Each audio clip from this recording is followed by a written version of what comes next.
A day in my life as a working mom. Hello mga inzay, mini vlog again. So for today's video mga inzay, kaya ako ipakita ninyo ang pagpadung namo kung asa ganapon mo ang family day. Gadyoti pamigi kay ani mga inzay, unya pag alas 4 kay close na namo sa branch og dito na dayon mi sa plaza naguwat sa van nga amo ang sakyan. Every year dayon ni ganapon namo ang family day mga inzay para pang-refresh sa utok sa mga empleyado nga nang-high blood sa ilang mga customer. O dito ra gyapon ni ganapon kung asa mi nag-family day pag last year mga inzay sa Cocopam Resort. Dito lang sa Danao, Cebu. Kay family day man niya sa mo ang company mga inzay, so bawal ang magdala og family. So puro ra ni siya mga empleyado mga inzay.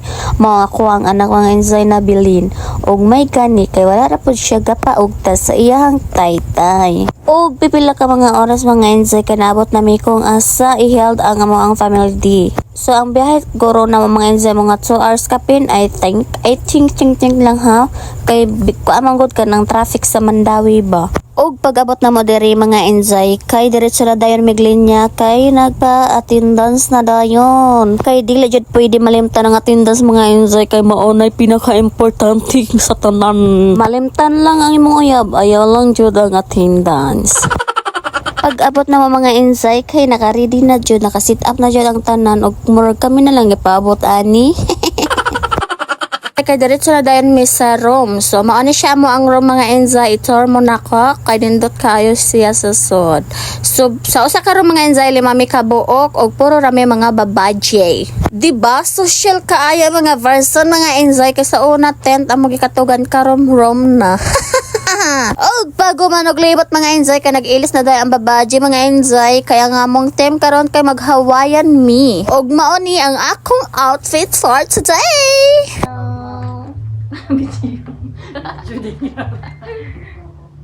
Pagkahuman mga inzay kay nangaon na dayon mi og ako ipakita ninyo ang ganap karong gabi una.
rin lalo pang kumikinang sa